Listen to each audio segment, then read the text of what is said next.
바짝 들 때가 있고요. 머리를 푹 숙일 때가 있어요. 그렇죠?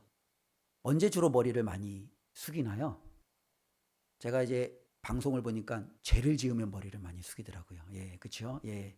죄를 지어서 검찰이나 경찰에 끌려가는 사람들을 보면은 머리를 뻣뻣하게 들고 가는 사람이 없더라고요. 머리를 푹 숙이고 얼굴이 드러날까봐 그 얼굴을 감추면서 어쩌면 살아가는 많은 사람들을 보죠. 또 한편으로는 인생에 실패를 많이 겪으면 나도 모르게 자꾸 머리가 숙여져요. 그렇죠? 다른 누군가하고 비교하다 보면 나도 모르게 자꾸 머리가 가라앉아요. 경제적인 어려움을 겪게 되면 나도 모르게 그냥 고개가 숙여지기도 하고요. 내가 원하고 뜻하는 것들이 이루어지지 않으면 자신의 자존감에 대한 낮아짐으로 다른 사람 앞에 움츠러들며 고개가 숙여지죠.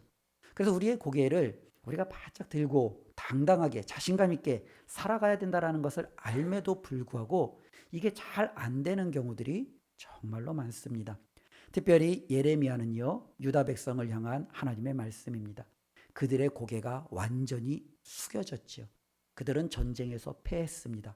포로가 되었습니다. 끌려갔습니다. 결코 그들의 고개를 들 수 없는 처지였어요. 그들은 결코 인생의 실패에서 극복할 수 없는 그런 환경에 처했습니다. 그런데 오늘 말씀을 보니까요, 하나님께서 그들의 머리를 들어주시는 놀라운 은혜가 일어나고 있음을 우리는 깨닫게 됩니다. 우리가 예레미야 이 52장까지 우리가 좀 여러 시간을 들여 말씀을 좀 한번 살펴봤는데요. 예레미야를 우리가 다시 한번 처음으로 한번 돌아보겠습니다. 우리 예레미야 1장, 우리 한번 1장으로 한번 찾아볼까요? 예레미야 1장 10절 말씀입니다. 예, 우리 맨 앞으로 가서 예레미야 1장 10절. 예레미야의 주제가 무엇인가? 라고 할 때 처음에 이 말씀을 함께 나눴습니다. 다시 한번 기억했으면 좋겠는데요. 우리 예레미야 1장 10절 말씀 함께 읽습니다. 보라, 내가 오늘 너를 여러 나라와 여러 왕국 위에 세워 내가 그것들을 뽑고 파괴하며 파멸하고 넘어뜨리며 건설하고 심게 하였느니라 하시니라. 아멘. 하나님께서 예레미야를 통해서 주신 말씀의 주제는 이거예요. 뭐냐면은 하나님께서 심겨진 것을 뽑아서 새로운 것을 심겠다라는 거예요. 세워진 것을 헐고 다시금 온전한 새로운 것을 건설하겠다라는 거예요. 우리가 살다 보면 그런 게 있죠. 곡식을 심었어요. 근데 씨앗을 잘못 심은 거예요. 아니, 괜찮은 씨앗을 심은 것 같아요. 그런데 맺는 열매가 원하는 것이 안 열리는 거예요. 가라지와 쭉정이와 잡초 같은 것들이 맺히는 거예요. 어떻게 되겠어요? 내버려 둘까요? 아니죠. 뽑아야죠. 그리고 어떻게 해요? 내가 원하는 것을 새로 심어야죠. 이거는 당연한 거예요. 하나님께서 그렇게 하시겠다라는 거예요.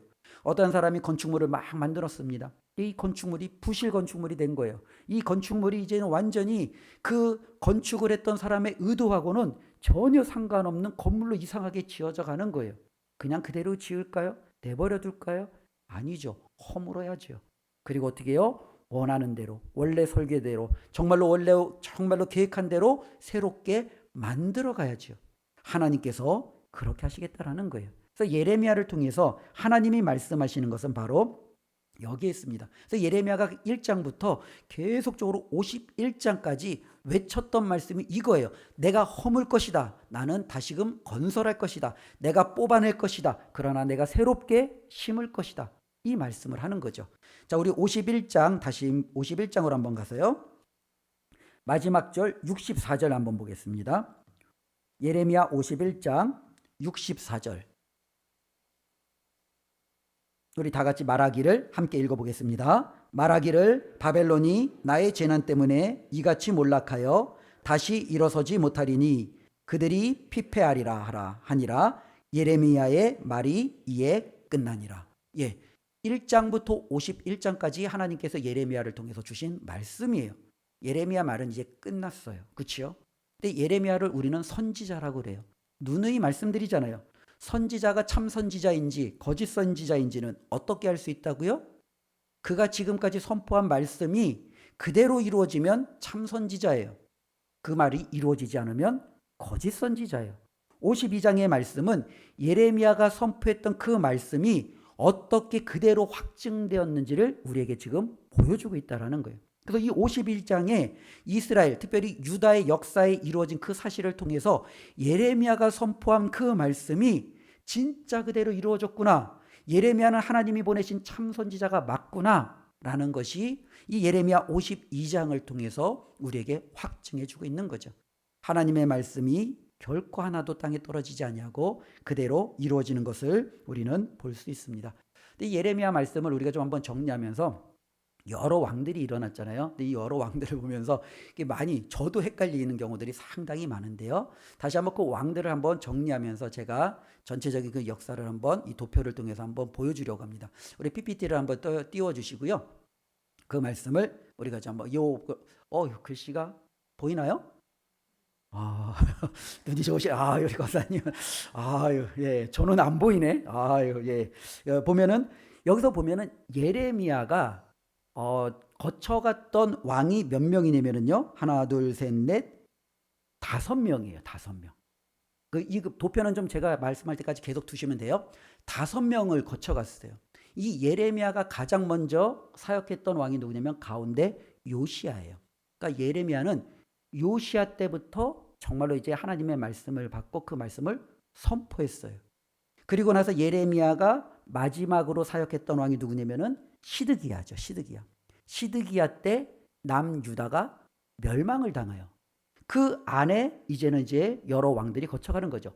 요시야에게는 4명의 아들이 있었어요. 근데 그 첫 번째 이 장자 이제 요하나는 이제 아마 일찍 죽어서 왕위를 물려받지 못합니다.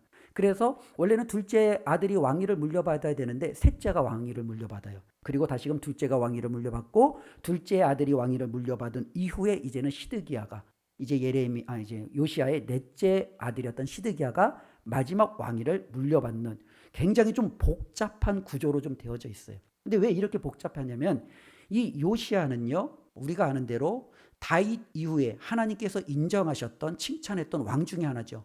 유다 왕국 중에 2명이 칭찬을 받았다고 그랬잖아요. 다윗 빼고는요, 히스기야와 요시야예요. 이 요시야는 엄청난 종교개혁도 일으키며 모든 백성을 하나님께로 돌이키려고 애썼던 왕이에요. 그랬던 이 요시야가 애굽과의 전쟁에서 전사를 합니다.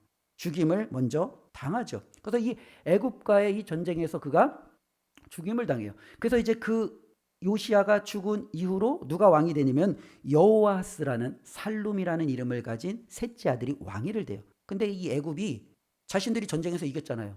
그러니까 요아스가 세운 셋째 아들이 마음에 들지 않는 거예요. 그래서 그 셋째 아들을 애굽으로 포로로 끌고 갑니다. 그리고 누구를 왕으로 세우냐면은 여호야김 둘째 아들을 왕으로 세우는 거예요.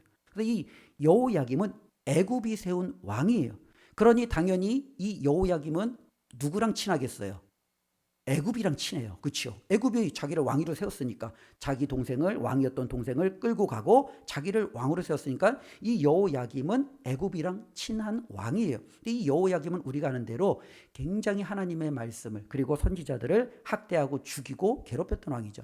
우리가 아는 대로 예레미야와 바룩이 하나님의 말씀을 선포했을 때 그 두루마기를 가져다가 읽으면 칼로 찢어서 불태웠던 왕이 바로 이 여호야김이고 예레미야와 바룩을 잡아 죽이려고 했던 왕이 바로 이 여호야김 왕이죠. 이 여호야김이 한 11년 정도 그가 이제 통치를 해요.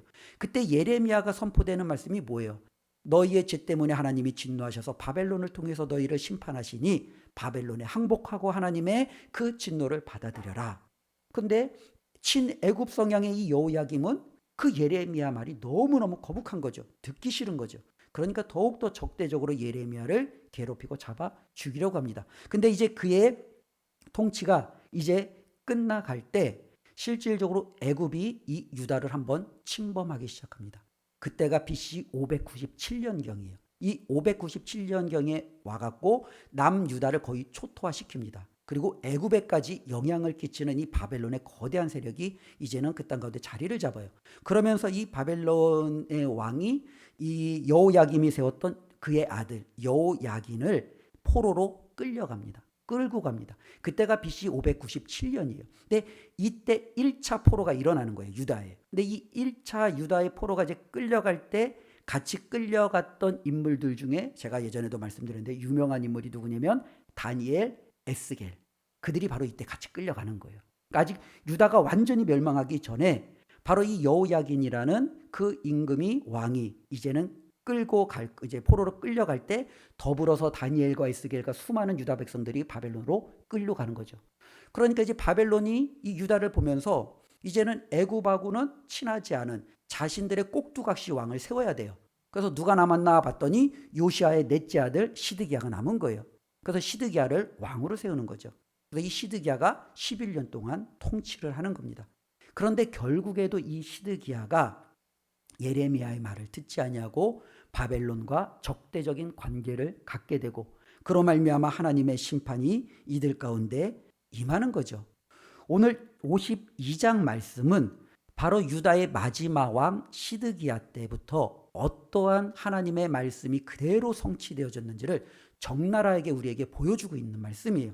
그래서 1절부터 3절까지의 말씀을 보면 유다의 마지막 왕 시드기야는 누구냐라고 할 때 성경은요, 그가 무슨 통치를 했고 어떤 업적을 남겼고 어떠한 그가 계획을 가지고 그런 것들을 행하지 않아요. 성경은 그가 하나님 앞에 악하냐 하나님 앞에 의로우냐 이거를 먼저 보는 거예요. 2절 말씀을 52장 2절 말씀을 보니까요, 여호야김의 모든 행위를 본받아 여호와 보시기에 악을 행한지라. 누가요? 시드기야가요. 시드기야도 하나님 보시기에 그는 굉장히 악한 왕이었어요. 결코 선지자의 말을, 하나님의 말씀을 듣지 않았어요. 이제 하나님은요, 그래 그렇다면 이제 내가 너희에게 말한 그 모든 것들을 그대로 이루겠다라는 거예요. 그래서 4절부터는요, 이제 그 사건이 일어나는 거죠. 시드기야 4절에 보니까요, 시드기야 제9년 열째 달 열째 날에 바벨론 왕 느부갓네살이 군대를 보내죠. 그리고 예루살렘을 포위해버립니다.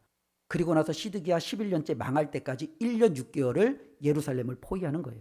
그 안에서 굶어 죽는 사람들이 부시기수로 일어나고, 우리가 아는 대로 역사서에 보면은요, 부모가 자식을 잡아먹는, 서로가 서로를 어쩌면은 인육을 취하는 정말로 말도 안 되는 일들이 이 1년 6개월 안에 예루살렘 성 안에서 이루어지는 거예요. 더 이상 시드기야가 버틸 수가 없는 거예요. 그래서 그가 몰래 성벽을 빠져 나가다가 바벨론 군대에게 붙잡히게 됩니다. 그래서 시드기야 11년째에는요, 이 예루살렘 성이 완전히 함락이 됩니다.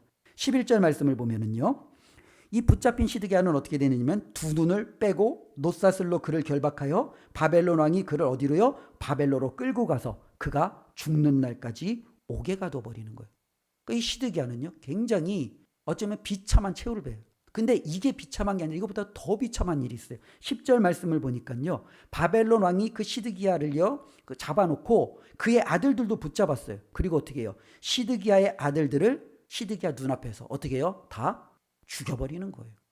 그리고 그의 신하들을 다 어떻게 해요? 죽여버리는 거예요. 이런 엄청난 하나님의 정말로 그 심판이 그대로 임하는 거예요. 하나님은 예레미야를 통해서 요시야 때부터 계속 선포한 거죠. 요시야 때부터 때론 우리가 아는 대로 여호아스, 여호야김 그리고 시드기야, 어쩌면 이 예레미야의 사역은 굉장히 긴 사역이었어요. 그러나 그 모든 것을 무시했던 그에게 하나님이 말씀하신 대로 그대로 이루어지는 겁니다. 12절부터 30절까지의 말씀은요, 12절부터 특별히 이제 16절까지 보면은요, 성벽이 무너지는 거예요. 예전에 우리가 이제 보통 그 고대 도시들은요, 그 도시를 지키기 위해서 성벽을 짓잖아요. 우리나라도 그 북한산성, 그렇죠? 이게 우리나라 이제 서울을, 이제 조선시대 서울을 지키는 하나의 성벽이잖아요. 그렇죠? 그래서 예전에는 사대문 안으로 이제 중심으로 모든 성벽이 지어지고 또 그 바깥으로 또 외성벽이 또 지어지기도 하고, 예루살렘도 마찬가지죠. 그 도시를 지키기 위한 예루살렘 성벽이 있는데 바벨론 군대가 와서 그 모든 성벽을 어떻게 해요? 다 무너뜨려 버린 거예요. 그리고 이제 그들은요, 예루살렘 도시로 진격을 했지요. 그리고 17절부터 23절까지는요, 그 중앙에 있는 하나님의 성전이 있어요. 이스라엘 백성이 가장 자신 있어 하고 가장 자랑하는 게 뭐냐면 여호와의 솔로몬의 성전이에요. 우리에게는 솔로몬이 성전이 있다. 그런데 바빌론의 군대들이 와갖고 그 성전을 어떻게 해요? 17절에 보니까요, 갈대아 사람은 또 여호와의 성전의 두 눕기등과 받침들과 여호와의 성전의 놋대야를 깨뜨려 그 놋을 바벨론으로 가져갔고, 즉 성전에 있는 모든 것들을 다 부셔버리는 거예요.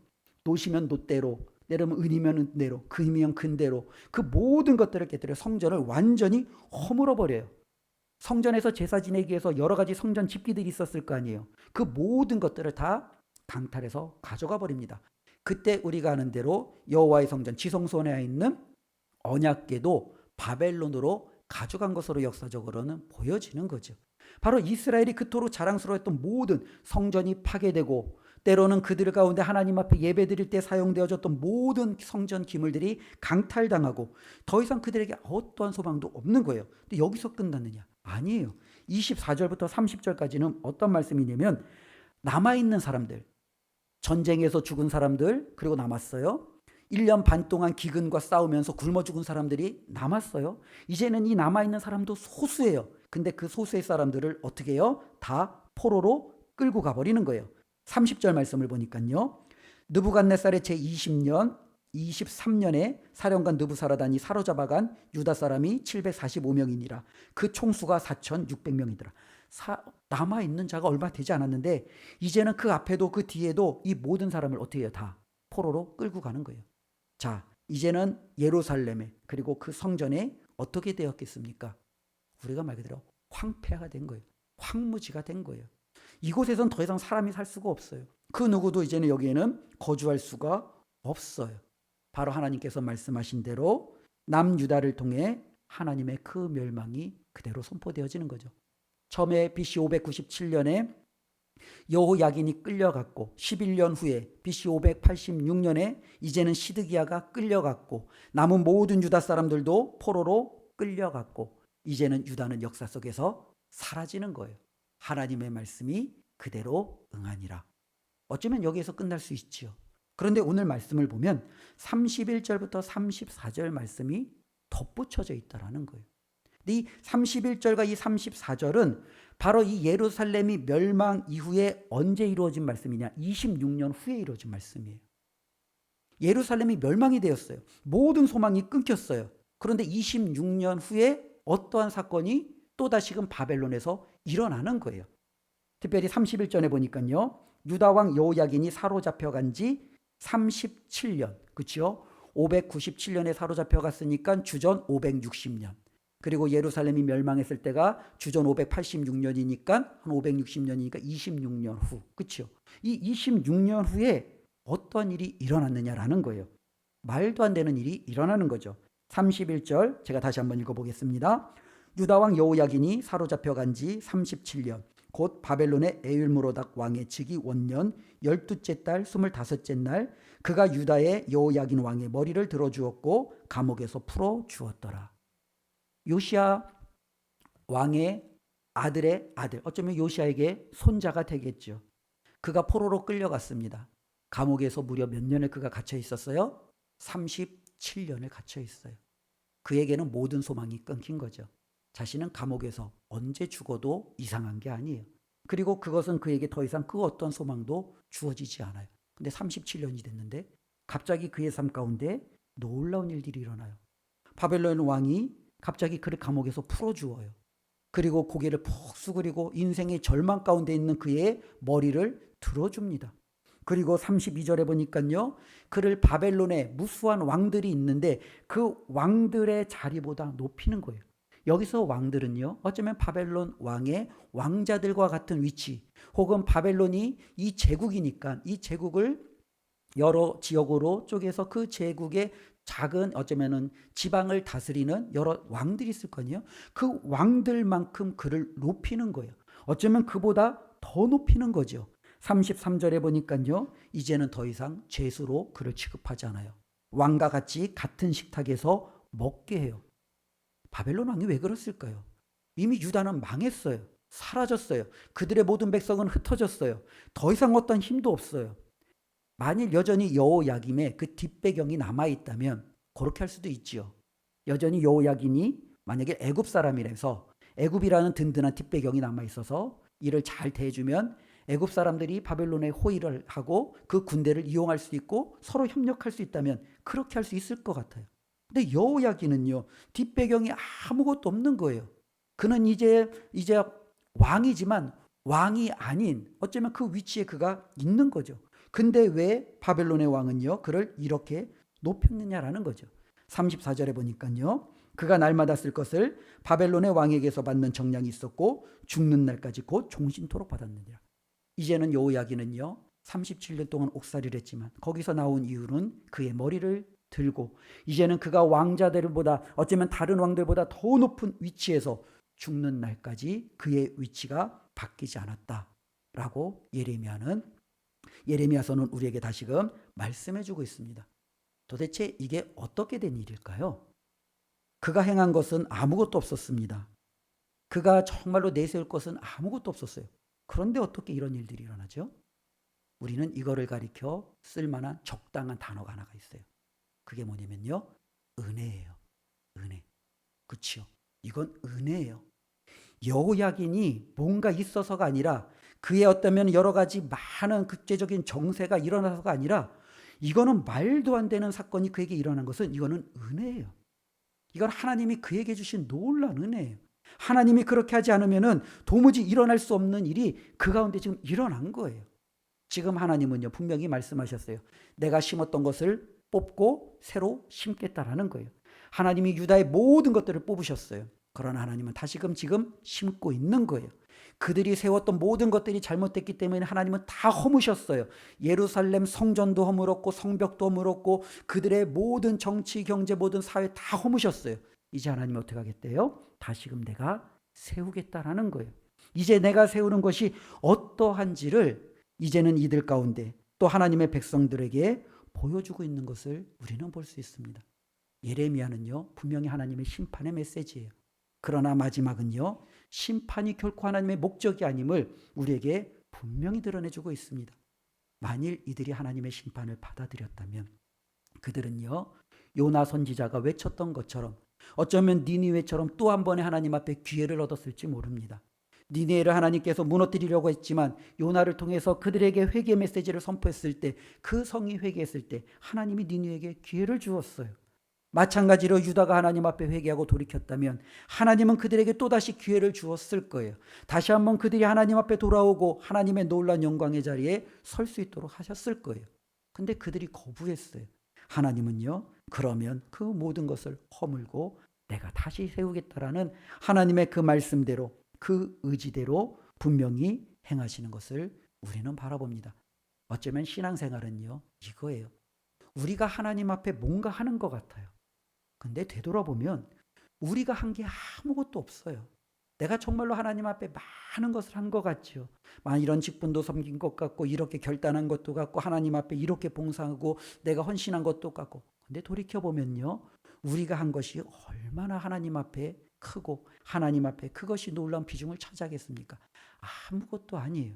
그런데 하나님은 아무것도 아닌 저와 여러분들을 여전히 하나님의 자비와 하나님의 은혜로 여기까지 또 앞으로도 하나님의 계획 가운데로 분명히 하나님은 이끌어 가실 거예요. 하나님은 자신의 뜻대로 세우신 그들을 하나님이 목표하신 대로 반드시 이루어 가실 거예요. 성경은 우리에게 이것을 말씀해 주고 있다라는 거예요. 너희가 그토록 노력하고 너희가 그렇게 아둥바둥해도 너희의 그 노력과 그 모든 것이 이렇게 다 무너지지 않았느냐. 그래, 이제는 내가 한번 할게. 이제는 내가 한번 너희를 통해서 어떻게 일할지 너희가 한번 지켜봐. 이게 바로 하나님이 성경을 통해서 우리에게 주시는 놀라운 역사예요. 그들은 율법을 받았는데 실패했어요. 그들은 하나님 앞에 애굽으로부터 구원받았고 가나안 땅에서 하나님의 뜻 가운데 명령을 받는데 실패했어요. 그들은 하나님이 여전히 기회를 줬는데 다 실패한 거예요. 또다시 기회를 줘도 그들은 이제 실패할 거예요. 그래서 하나님은 말씀하는 거예요. 그래, 그러면 이제 내가 너희들을 세워가는 이 놀라운 것을 한번 지켜봐.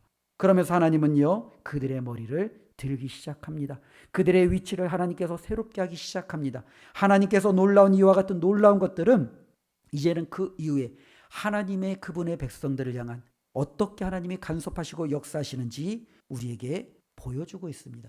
그래서 이 이후에는요, 더 이상 이스라엘 백성이 자신들이 가지고 있는 율법, 자신들이 가지고 있는 하나님 앞에 그와 같은 특권이 그들에게 아무것도 아님을 말씀하고 있어요.